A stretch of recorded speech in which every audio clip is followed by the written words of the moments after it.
इस गाने में जब रफ़ी साहब फूट फूट कर रोए, ऐसा क्या हुआ था इस गाने की रिकॉर्डिंग में कि रफ़ी साहब को इस तरीके से रोना पड़ा। संगीतकार ने ऐसी कौन सी साजिश रची कि ऐसा रफ़ी साहब को करना पड़ा, रफ़ी साहब को रोना आ गया। फिर उसके बाद ये गाना रफ़ी साहब ने रिकॉर्ड किया और ये गाना ऐसा इतिहास रच गया कि कई सिंगर्स के लिए एक काल बन गया था। क्या था पूरा किस्सा दोस्तों, आज इस पर बात करेंगे चैनल पर। नहीं तो चैनल को सब्सक्राइब कर लीजिएगा, बेल आइकन भी प्रेस कर लीजिएगा ताकि नोटिफिकेशन आप तक पहुंचती रहे। नमस्कार, मैं महेश कोहली बॉलीवुड संगीत के सफर से। दोस्तों, रफ़ी साहब जब से फिल्मी दुनिया में आए थे तो उन्होंने पार्श्व गायन की शुरुआत की थी एज ए प्लेबैक सिंगर। जब उन्होंने काम करना शुरू किया था तो ये सबको मालूम है कि रफ़ी साहब ने एक नए युग की शुरुआत की। रफ़ी साहब से पहले जो गाने बनते थे, लो पिच के गाने बनते थे, एक ही उनका दायरा हुआ करता था। मगर जब से रफ़ी साहब ने प्लेबैक करना शुरू किया, सच में पहले प्लेबैक सिंगर अगर किसी को कहेंगे तो रफ़ी साहब ही पहले प्लेबैक सिंगर थे। इससे पहले भी प्लेबैक सिंगिंग हुई है, मगर जिस तरीके की प्लेबैक सिंगिंग की जानी चाहिए थी उसको नाम दिया रफ़ी साहब ने। सही मायनों में प्लेबैक सिंगिंग का जो नाम दिया वो रफ़ी साहब ने दिया कि इस तरीके से प्लेबैक सिंगिंग की जाती है। तो रफ़ी साहब जब अपने शुरुआती दौर में काम कर रहे थे, अच्छा खासा रफ़ी साहब का नाम हो गया था, एक से एक गाने उनको मिल रहे थे और संगीतकारों की क्रिएटिविटी को पंख लग गया था, क्योंकि रफ़ी साहब की आवाज़ की जो रेंज थी उसकी कोई सीमा नहीं थी। बतौर संगीतकार ऐसा कहा जाता है, उस दौर के संगीतकार ऐसा कहते थे, कई इंटरव्यूज में ऐसा कहा गया है कई संगीतकारों द्वारा। संगीतकारों की क्रिएटिविटी को पंख लग गए थे, रफ़ी साहब एक से एक हिट गाने दे रहे थे। तो रफ़ी साहब की शुरुआती दिनों की ही ये बात है। रफ़ी साहब उस समय मोहम्मद रफ़ी थे, रफ़ी साहब उनको नहीं कहा जाता था। ये उस समय का किस्सा है। रफ़ी साहब एक बहुत बड़ी फिल्म पर काम कर रहे थे, बहुत बड़ी ये फिल्म थी, इसके संगीतकार थे नौशाद साहब। रफ़ी साहब के लिए ये फिल्म में गाना एक चैलेंज था, क्योंकि क्लासिकल बेस्ड इसकी स्टोरी थी और एक ऐसे कैरेक्टर पर इसकी स्टोरी थी जिसके लिए आवाज़ देना, उस कैरेक्टर के लिए आवाज़ देना अपने आप में एक बहुत बड़ा चैलेंज था। एक से एक गाने रफ़ी साहब ने इस फिल्म के लिए रिकॉर्ड किए, मगर इस फिल्म का एक गाना जो मील का पत्थर साबित हुआ पूरी फिल्मी दुनिया के लिए, उसके लिए रफ़ी साहब ने लगभग 15 दिनों तक रिहर्सल्स की नौशाद साहब के साथ, मगर वो फिट नहीं बैठ रहे थे रफ़ी साहब इस गाने में। रफ़ी साहब जब भी इसकी रिहर्सल्स करते थे तो नौशाद साहब को लगता था वो बातचीत नहीं बन पा रही है जैसी बातचीत नौशाद साहब को चाहिए थी इस गाने के अंदर। नौशाद साहब को लगता था कि इस गाने में अभी भी कुछ अधूरापन है, मोहम्मद रफ़ी वो चीज़ नहीं दे पा रहे हैं उनको जो नौशाद साहब को चाहिए थी। तो खैर, इस गाने की रिकॉर्डिंग की डेट मुकर्रर हुई 15 रिहर्सल्स के बाद। रफ़ी साहब की 15 रिहर्सल्स के बाद जब रिकॉर्डिंग की डेट थी, रफ़ी साहब गाने को रिकॉर्ड कर रहे थे, मगर इस गाने में कई गलतियां हो रही थी। रफ़ी साहब, नौशाद साहब, सारे म्यूजिशियंस टेक पर थे। होता क्या है, रफ़ी साहब जब टेक पर थे तो एक तार स्टूडियो के अंदर आता है रफ़ी साहब के नाम से।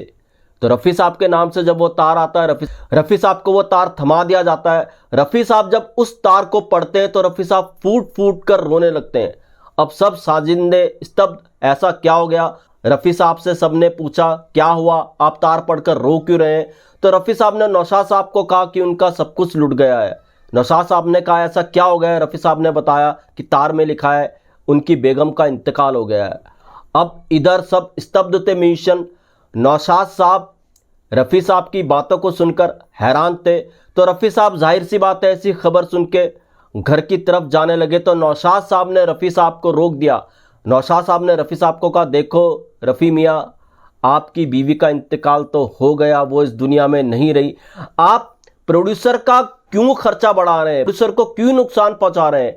आप कम से कम ये गाना तो रिकॉर्ड कर लीजिए। रफ़ी साहब नेक दिल इंसान, किसी का बुरा वो सोच नहीं सकते थे, किसी प्रोड्यूसर का नुकसान हो ऐसा वो चाह नहीं सकते थे। तो रफ़ी साहब ने ऐसी हालत में भी नौशाद साहब की बात को मान लिया और इस गाने को कंप्लीट किया। और जब इस गाने को कंप्लीट किया सब स्तब्ध थे। इतने दिनों की रिहर्सल्स, इतने दिनों की प्रैक्टिस, टेक भी वो ढंग से जब इस गाने का नहीं दे पा रहे थे, ऐसे में एक तार का आ जाना, उसमें ऐसी खबर मिल जाना, उसके बाद रफ़ी साहब ने जिस तरीके से इस गानों को गाया तो सब के सब हिल गए थे। इस तरीके से रफ़ी साहब ने इस गाने को गाया। जी हाँ, गाना कौन सा था, 1952 में बैजू बावरा आई थी और गाना था ओ दुनिया के रखवाले। ओ दुनिया के रखवाले। जब ये गाना रफ़ी साहब ने रिकॉर्ड कर लिया तो रफ़ी साहब हताश होकर अपने घर की तरफ जाने लगे। तो नौशाद साहब ने रफ़ी साहब को रोका, कहा रफ़ी मियाँ ठहरिए। तो नौशाद साहब ने आगे कहा रफ़ी साहब, रफ़ी मियाँ आपके घर में सब खैरियत से हैं, सब ठीक ठाक है, ऐसा कुछ भी नहीं हुआ। अब रफ़ी साहब ने बड़ी हैरानी से नौशाद साहब को देखा और कहा आप ऐसा क्यों कह रहे हैं, क्या कह रहे हैं, मेरी समझ में नहीं आ रहा है। नौशाद साहब ने कहा जी हाँ, जो तार आपके पास आया था वो तार मैंने ही लिखा था, उसको देने वाला कोई और नहीं था बल्कि उनका ही कोई म्यूजिशियन था। उन्होंने ऐसा रफ़ी साहब को बताया। रफ़ी साहब को तसल्ली हुई। नौशाद साहब ने कहा इस गाने में आप परफेक्शन नहीं दे पा रहे थे, इसलिए मुझे ऐसा करना पड़ा। अब सब स्तब्ध थे और नौशाद साहब हंस रहे थे। रफ़ी साहब की फिर स्टूडियो से उनकी बेगम से फ़ोन द्वारा बात कराई गई। तब रफ़ी साहब को तसल्ली हुई, उनके घर में सब कुछ ठीक ठाक है। तो इस तरीके से ये नायाब गाना, बॉलीवुड के जितने भी टॉप मोस्ट सॉन्ग हैं उनमें सबसे ऊपर ये गाना आता है और फिल्मी दुनिया के लिए माइलस्टोन ये गाना बना, इसमें कोई शक शुबा वाली बात नहीं है। कई सिंगर्स इस गाने को सुन के हिल गए, तो लगने लगा था कि अब उनके कैरियर पे बात आ जाएगी।